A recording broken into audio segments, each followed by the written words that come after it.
තමන්ට ආරක්ෂාව ලබන්න දියුණුව ලබන්න කියලා ඉතින් සුර එල්ල ගන්නවා. හැබැයි ඉතින් එල්ල ගන්න සුරේ කොච්චර බලවත්ද කියන්නේ මල ගෙදරක ගියවකම බල ඉවරයි. ඉතින් ඒ සුරේ කොච්චර බලවත්ද කියන්නේ ඌරු මස් කෑල්ලක් ලං කරපුවකම බල ඉවරයි. ඉතින් පිටුට පොඩ්ඩක් නෝන දිනනවා නම් කල්පනා කරලා බලන්නකෝ. ඌරු මස් කෑල්ල ඔච්චර බලවත් නම් ඉතින් ඔය 1000 ගණන් සුරයක් එල්ල ගන්නවට වඩා ඉතින් ඌරු මස් කෑල්ලක් වේලලා එල්ල ගත්තා නම් ඌට වඩා හොඳ නැද්ද?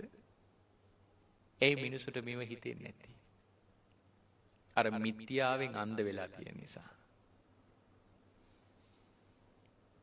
පින්වතුනි ඔය කිසිම බලයකට බිඳෙන්නේ නැති. කොටින්ම කියනවනම් දෙවියෙකුටවත් මාරයෙකුටවත් බ්‍රහ්මයෙකුටවත් පින්වතුනි කරදරයක් කරන්න බැරි.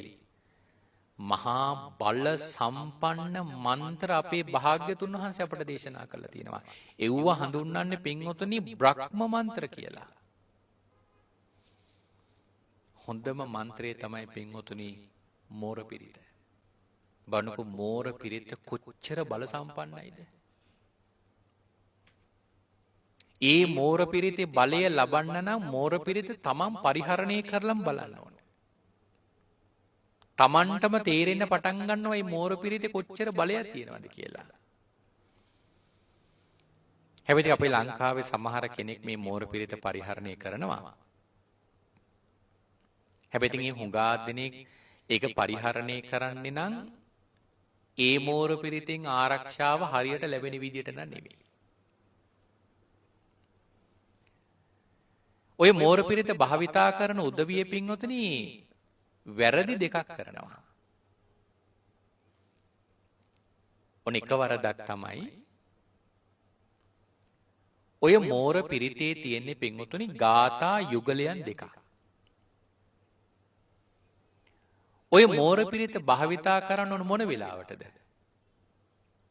උදේටයි හවසටයි. ඉතින් මෙන්න මේ ගාථා යුගලයන් දෙක භාවිතා කරන්න ඕන පින්වතුනි දෙවිලට. උදේට කියන්න ඕන ගාථා දෙකයි තියෙන්නේ, හවසට කියන්න ඕන ගාථා දෙකයි තියෙන්නේ. උදේට කියන්න ඕන මොන ගාථාවද? උදේතියන් චක්කුමා කියන කොටස.